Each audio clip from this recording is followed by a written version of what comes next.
In the vibrant tapestry of South Africa's music scene, few groups have captured the hearts and souls of listeners quite like The Soil.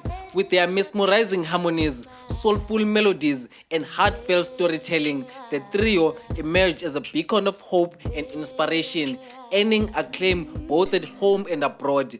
Yet, behind the glitz and glamour of their success lies a tale of unexpected twists and turns, leading to what many have deemed the catastrophic downfall of The Soil. In this video, we delved into the rise, fall, and enduring legacy of one of South Africa's most iconic musical acts.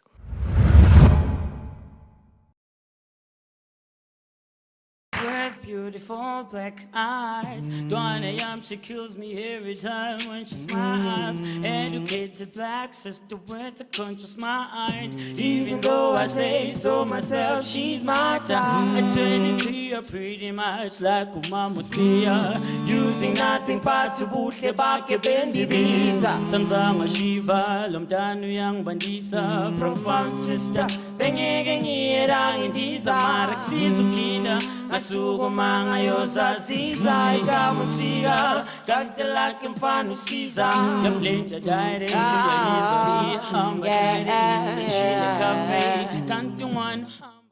The Soil is a South African a cappella group founded in Soweto in 2003. The group consists of two vocalists, which are Ntsika Nglanga and Theo Machoba. Then beatboxing is done by Lupindo Nglanga, who occasionally does vocalists as well.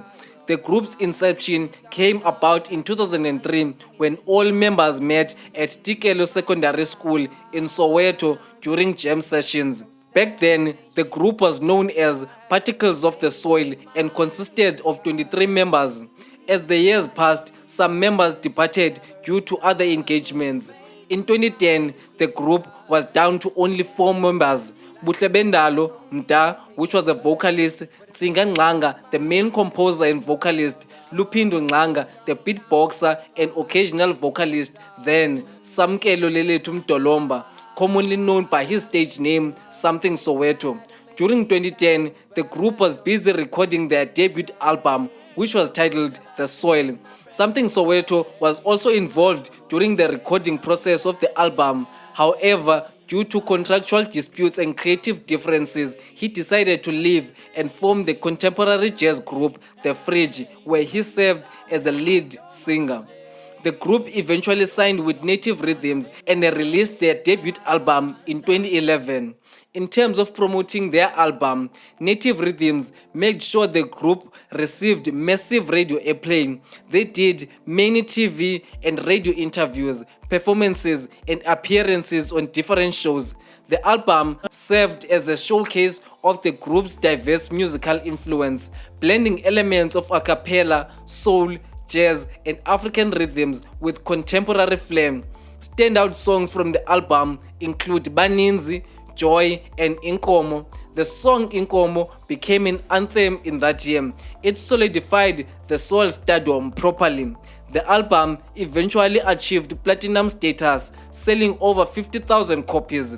The Soil spent 2012 touring and performing their debut album all over South Africa and all over the world, then returned with a live album recording called Reflections in 2013. Reflections was recorded live in Johannesburg. The album won Best Soul Album at the 2014 South African Music Awards. After Reflections, The Soil went back to studio to finish their second album, Nostalgic Moments. On this album, the group went for a sound that captured Sophia Town mood. The fusion of various songs, such as laid-back contemporary music, took fans down memory lane.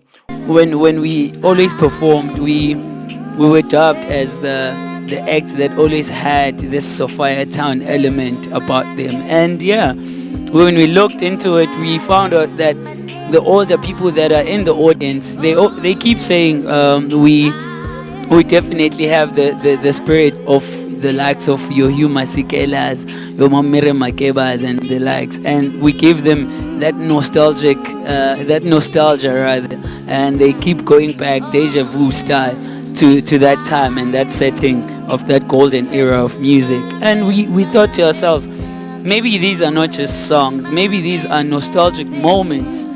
When we planned for this one, we asked ourselves questions like, how would the era of Miriam Makeba sound like in 2014, said Nsika in an interview. The album was released digitally on iTunes on September 15, 2015, then released via hard copy on the 22nd of the same month. The album achieved a gold status and also a BET nomination for Best International Act Africa in 2015. In 2016, The Soil returned once again with their third album, Echoes of Kofifi.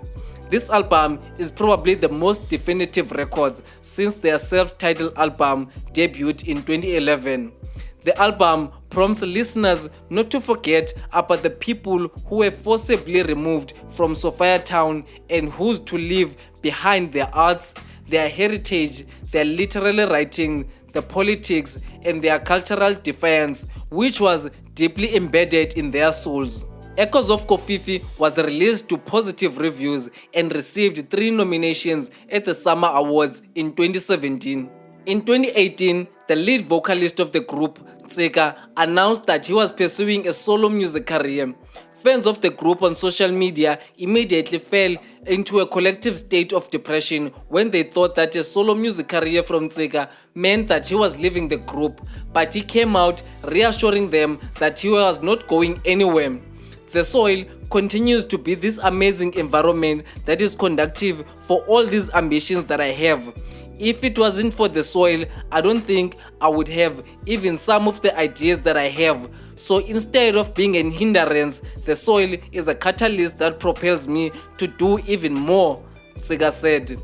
In 2019, he released his solo album, I Write What I Dream. Shortly after Tseka's departure, the group went on a long hiatus until they made a return in 2023. One of their lead vocalists, Buhlebendalo Mda, announced that she was leaving the group after 18 years. She decided to leave the group to focus on her solo career and her publishing company. To fill Buhle's shoes, The Soil added Theo Machoba as the third member of the group. From 2016, Theo Machoba served as Buhlebendalo's occasional replacement. She was also featured on their album Echoes of Kofifi. So in a way, Theo was not entirely new to the group. In February 2024, their album Reimagined was released to poor reviews. The core fans of The Soil were excited about the group's return, but compared to their previous album, Reimagined had poor reception. Not to say their album was whack, I mean it was packed with more intense, matured and spiritual sound, but South Africa completely slept on it. There could be several reasons for this. Firstly, Amapiano has been dominating music charts in the country for the past 5 years or more. As new genres and style emerge, capturing the attention of audiences, traditional genres lose their prominence. In the face of global music industry's fast-paced evolution, Kasi soul that The Soil is producing is facing stiff competition from contemporary genres that cater to the current preferences. Also, The Soil is failing dismally on utilizing social media to their advantage. In the past, their album rollouts were carefully planned and executed properly, but their new music was released with generic album rollouts. They are also not adding anything new to their musical styles. It would have been dope if they incorporated Amapiano or Afrobeats to appeal to the new audiences instead of releasing the same old sound. While it is disheartening to witness the downfall of The Soil, it is essential to acknowledge that the music, like all forms of art, is constantly evolving. However, it is equally vital to preserve the cultural heritage and artistic expressions that have shaped South Africa's music for generations. The Soul story is a testament to the enduring impact of creativity, resilience, and steadfast commitment to making a meaningful difference in the world. As The Soul continues to navigate the complexities of life and the entertainment industry, their story serves as a testament to the power of self-reflection, growth, and the potential for a brighter future, not only for themselves, but for all those who are touched by their music and message.